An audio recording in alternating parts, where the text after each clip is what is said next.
We'll have to leave that alone because we've got serious issues at play, and I know both of you are worried about all sorts of things in this country, but you need worry no longer. The Albanese Labor government has got everything under control and they're going to look after you. Have a look. We've all been feeling cost of living pressures. That's why the Australian government is bringing in tax cuts from the 1st of July for every taxpayer. For the people out there and the ones in here.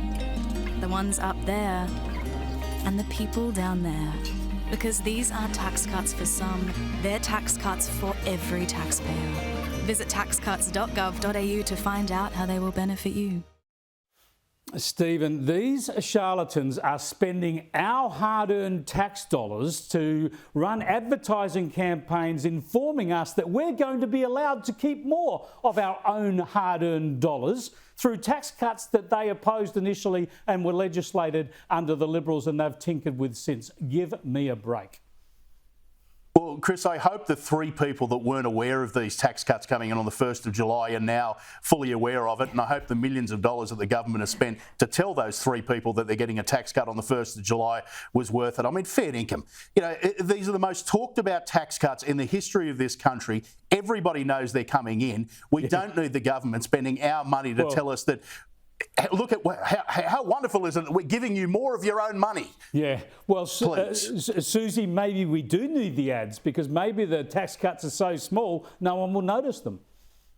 But, you know, there's a fine line, isn't there, between government advising and government advertising, but this one does actually neither because it doesn't even tell you anything about how much you're going to get in your, back in your bank thanks to the tax cuts. It doesn't inform you about anything at all. It's just blatant advertising of the government. And this is a government who came in saying that they were going to cut government spending in this exact area. They were saying $50 million less they were going to spend on government advertising. And then we've got the wide pan shots, we've got the beautiful, background music. This would have cost a mozza. Yeah, it would have cost a mozza. I'll tell you what the tax cuts give you. If you happen to have 3 kids, it'll get you a happy meal a week for your 3 kids. So,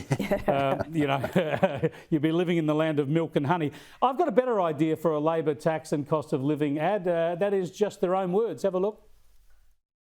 We will put in place mechanisms that provide cost of living relief. I'll build people's living standards up. A better future with real plans to address the cost of living, taking pressure off the cost of living. Of addressing cost of living issues to take pressure off living standards. There is a cost of living crisis. Meaningful help with your cost of living. Yeah, and if we go to this graphic that Paul Murray has highlighted, that's still up on the ALP website apparently, there it is. The cost of everything's going up. A Labor government will lower the cost of living. Susie, how's that going for them? Well, it's not going so well not for them or for any of the rest of us who are still struggling to pay mortgages, rising electricity costs, housing. In Victoria, we've got a Labor state government as well, and we've just got a whole lot of new land taxes. So I don't think anyone's coming out of any of this very well at all. Yeah, I'll tell you what, Stephen, when you got those pressures, we all know about the cost of living pressures. Everybody's living through it. And when people see government advertising about tax cuts, and look, once upon a time in a state government, I used to do some of this government advertising stuff. I reckon it'll backfire. I reckon it'll antagonise voters to see this stuff shoved down their throats at their expense.